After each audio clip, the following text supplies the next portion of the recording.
Oh, no, that was a relief, let me tell you. There's some disadvantages to getting up there in years, and that's one of them, you know. Drink too much coffee, you gotta pee a lot. Oh well, here goes. So, as you begin this journey within, you know, and realize you can actually move the clouds. I mean, it's unbelievable. Because we're so programmed into thinking we have no power. And we're so overwhelmed by the disasters we go through. And nearly everybody has at least one in their life. Sometimes a lot more. I'm just one of the more fortunate ones in that I've been through many. Started when I was like, what, 8 years old? Maybe even before, yeah, before that. Shoot, there's so many things happened in my life. Gosh, you just wouldn't believe it. Nobody would, but it's the living truth as I'm sitting here telling you. I mean, I got to tell you about another little experience I had. I was just an 8-year-old kid. And I come home for lunch for school. And Mrs. Wilmot is there, who is our Wednesday cook. She comes and cooks lunch for us and dinner for us on Wednesdays. Well, we called it, what did we call it then? Supper. Dinner was supper and lunch was dinner. Yeah, dinner was in the middle of the day, yeah. And supper was the end of the day. But anyway, she's quite the character. I really like Mrs. Wilmot. You know, she's a feisty old crone. She's a really sweet lady. But man, you don't want to cross her. And she and I used to have these wild and interesting conversations about life, you know. And so I'm running, and she makes the best Hungarian goulash on the face of the earth, let me tell you. When I was a kid, that was a treat. That's why I come home from school. I wouldn't eat school lunch on Wednesdays. No way. School's only 2 blocks away, you know. We got this modern brick plastic palace to go to school in. It ain't 2 blocks through the fields from my house. Well, maybe 3 blocks, but it ain't far anyway. And so I always come home on Wednesdays just to rap with Mrs. Wilmot, because she was fun. She was one of my feminine instructors in my younger days. I didn't know it at the time. So we had a really good instructional session this day, and this little 8-year-old kid going back to school 10 minutes late. Well, now, in school I'm already an evil dude because I interrupt the class with smart-ass comments, and I don't follow the rules, and, you know, I play with the girls and stuff like that, you know. So I'm always in the principal's office for violating some rule or another. You wouldn't believe, no, some of the stuff I did. I was a wild kid. There was a hair turned loose in me, but that's another story. And I'll tell it to you sometime. But here I am, this 8-year-old kid, coming home from this instructional training I received from my crone neighbor, who's a sweet and wonderful woman. You know, to this day I thank her. And she produced 3 of the most beautiful daughters you ever want to see in your life. And one of those saved my life one time when I fell in a ditch and about got drug away by a bucket full of water. I mean, you know, life is so filled with all these little microcosmic synchronicities, you know. It's amazing. So Mrs. Wilmot was really quite the figure in my life, you know. An old spinster, her husband had died, she was a widow. But one heck of a woman. And really was educating me on the ways of life, you know, just by joking around with me. And she would let loose with a lot. Of course, I have this ability, even then as a kid, to bring things out of people too, so it's my fault as well. So here I am, heading back to school. And I'm 10 minutes late. I'm a child of the devil as far as the society of the school is concerned. I mean, and I make it look easy because I don't do my homework and I pass all the tests. I can sit there and joke around in class and just absorb the stuff. It's kind of funny and strange how it works, and then I don't obey the rules. So I know I'm in trouble when I realize that I'm late already. I know I'm going to get sent to the principal's office, and it's going to be unpleasant, because this guy's a real authoritarian asshole. I'm telling you. He would give the Nazis training, I'm telling you. But he had a heart too, and I could bring it out of him every now and then. So it wasn't like he was totally gone. He was, just an authoritarian. That's all. But I did not want to be in trouble with him that day. And I dearly loved, I had a crush on my third grade teacher, Mrs. King. She was one of the most beautiful women I ever met in my life. And, she liked me too. We had a special relationship going on. I mean, it wasn't. She liked me, I liked her, and we got along, and in those moments when there wasn't class and wasn't the formality of school, we could be quite human with one another. We had some good times too.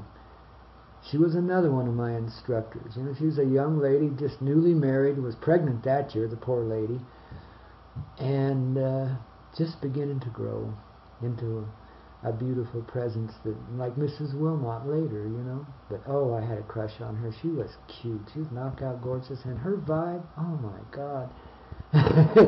It'd just send you to the moon. An 8-year-old kid, it'd send you to the moon, man, I tell you. So I tried not to misbehave too much in her class, but I did anyway. Couldn't help myself. So, knowing that I'm late, getting back to school, and I'm going to have some trouble, and I really hate disappointing Mrs. King. I really do. I want to polish apples for this lady and polish her toenails too. I mean, shoot. Oh, babies. But this was a close one. So I got over, I cut through the fields to get there. So I go across the railroad tracks and through a couple of fields, and I'm there to school. It doesn't take long. I can run it and be there in like 3 minutes. But this day, the depression was on me, because I knew I was in trouble. So I heard a train coming up on the east bench up there, which means it's about 5 miles away. But I knew if I waited for that train, I'd have an excuse. I had to wait for the train, Principal. I'm sorry. It was one of those things I couldn't help. It just come along at the wrong time. It would be a complete fabrication, but a good one. So I sat down on the ditch bank alongside the railroad tracks and waited for that train. Normally it wouldn't be 5 minutes. It'd be there, and there'd be my excuse rolling by, and everything would be hunky-dory. Because the train would be long, and, they wouldn't notice how long it was there or how much it took to go by. So I had a plausible, reasonable story, you know what I mean? Because they wouldn't know that the train was just a fast downhill train, and I didn't wait, 10 minutes for it.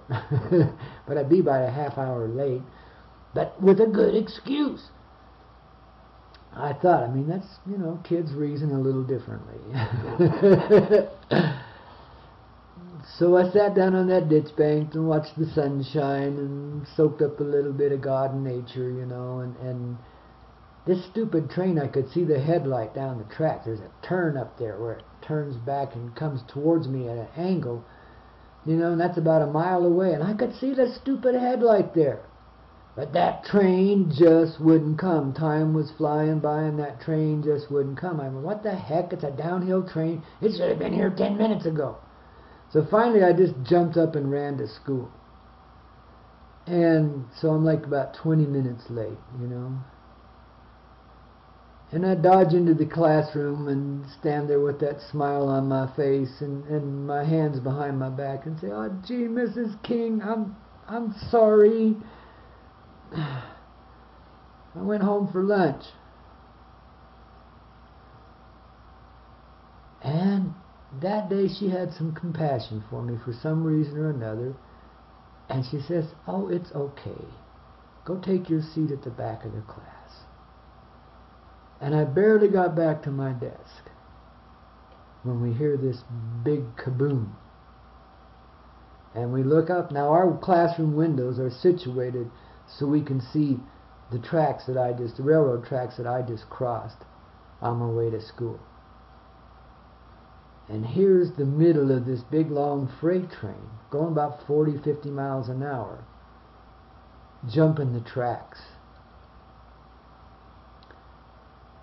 It's an amazing thing to see. I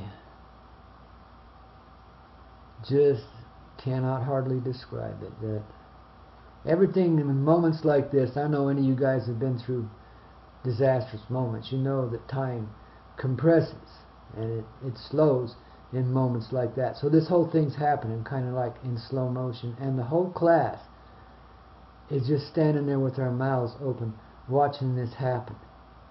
And this train buckles in the middle and starts jumping the tracks. The train cars coming off the tracks and plowing into each other.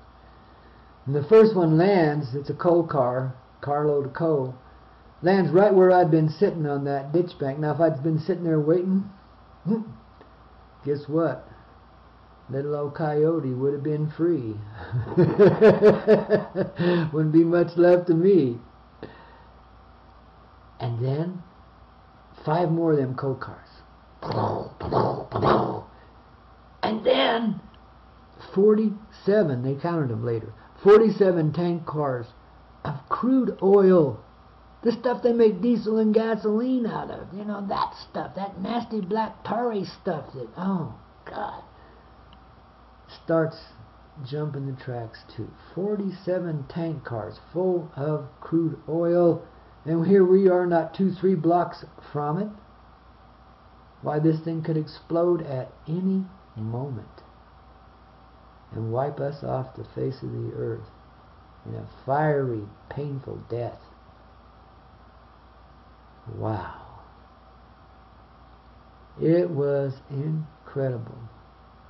Because the time slowed down, it looked like a toy train, but not. Because as it came off those tracks and these cars just kept coming and coming and coming and coming. You know, the brakes automatically set on a train, but it takes forever to stop it.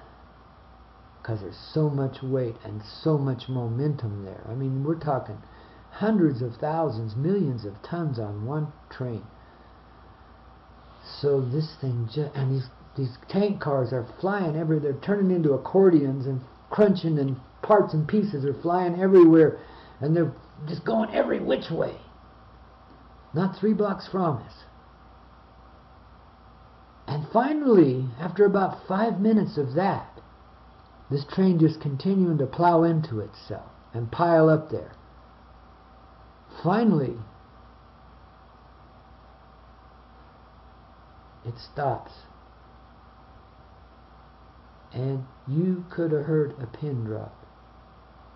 It was so deadly silent that day. That moment. But it was just a moment. Because next thing you know, here comes, baby, a little trickle of fire leaps up from the middle of that wreck. And that's all we saw before the first explosion. And the heat comes first before the noise. The heat and the light. And it's just blinding.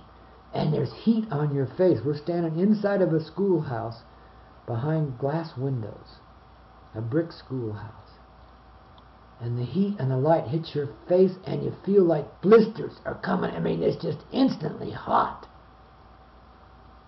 Oh, man. And then the kaboom follows that. It rattles and shakes the whole building like an earthquake, only worse. And we all thought we were dead and gone. We did. It was, God, close. But the angels were there, and they protected us. And almost at once, Mrs. King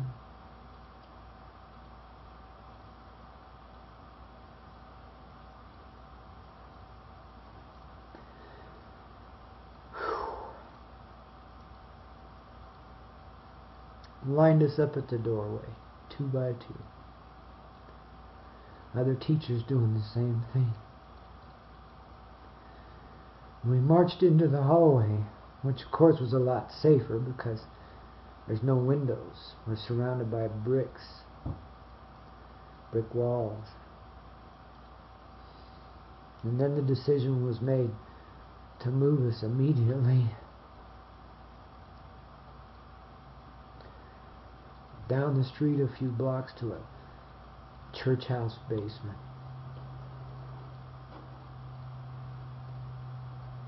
And you got to understand, this wreck occurred right by our house, the place where I lived with my family. Mrs. Wilmot's house was even closer, just on this side of the tracks instead of that side.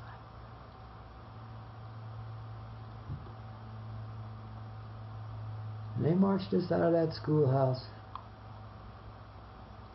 And, you know, there's explosions going off down there, pretty regular now.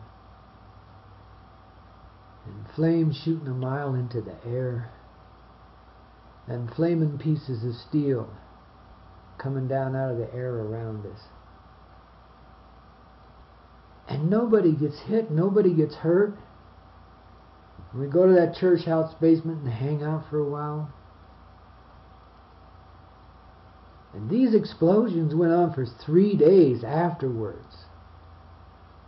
They had no equipment to deal with it. The fire departments from 100 miles around all were there. They had no equipment to deal with such a disaster at the time. We're talking like, what, let's 55, something like that, 1955. But the fire finally did go out. And you know, strangely, my home survived. My parents survived. Mrs. Wilmot's house survived. And she survived too. We all made it through. And it was a pure miracle that our little town wasn't wiped off the face of the earth. Because by rights it should have been.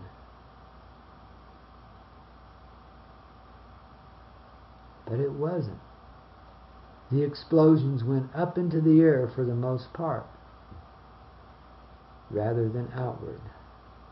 I mean, you don't believe in angels, you start believing in them then, or something. You do see there's bigger powers, even as a little kid. You start to realize, and I'm telling you, this is just one of the events in my life. I can't count the number of times I've been close to having my life taken by similar disasters and similar situations. But not the same, of course. But I have. Earthquakes, flood, fires, tornadoes. Been through a lot.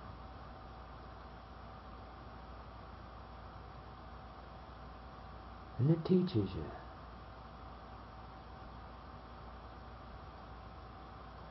To rely on those angels.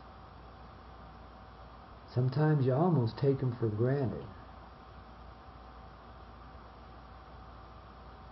But they're here with us, every one of us. So now as we're approaching this time where some people think there's going to be big disasters and everything's going to change,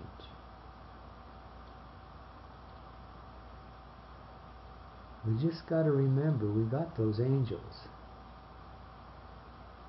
And the worst thing on earth can happen to you, and it's all going to be okay.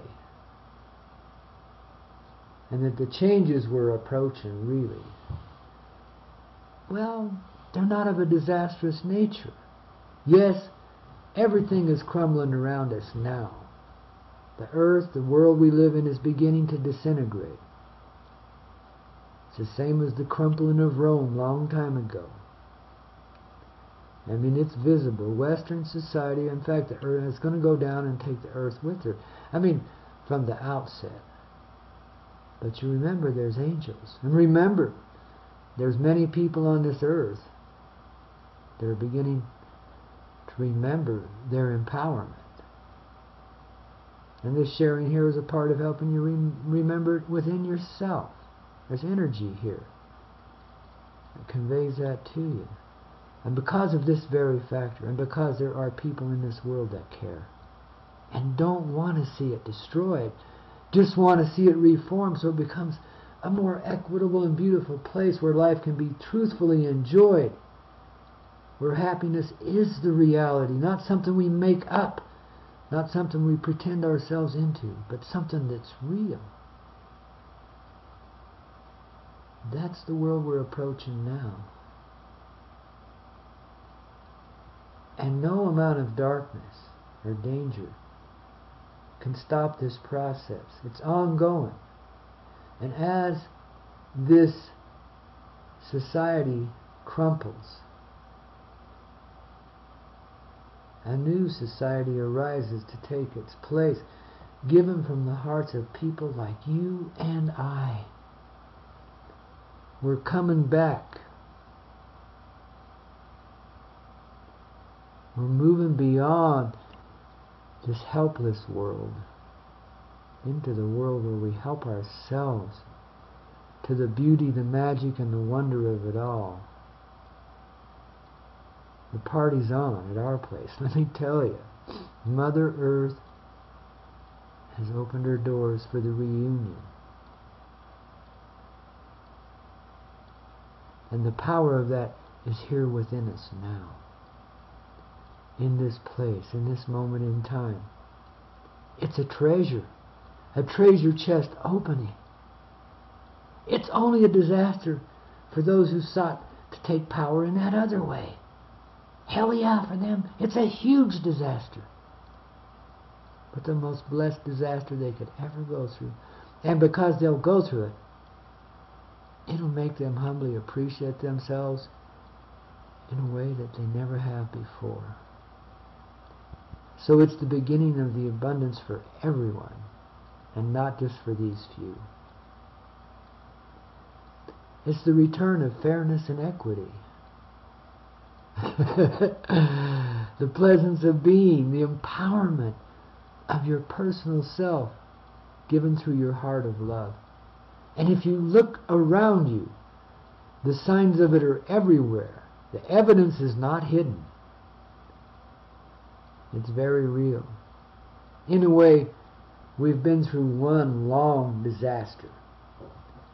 A string of disasters, one right after another. If you look back at what we've been through in the last 100, 150 years alone, it's huge. It's huge. It's amazing that anyone is alive on the face of this earth now. Anywhere. At any given time. Yet, look! We're surrounded by the most nasty of pollution. There's radiation in the atmosphere up the gazoo. Enough to kill 100 planets like this one. And here we sit. Here we thrive. Because it's our turn. We've come back from the dead. And we're joining the land of the living, baby. And we ain't gonna let it be ever taken away from us again. Time to wake up now, babies. Time to be real. Imagine the power that's within yourself. The creative power of life.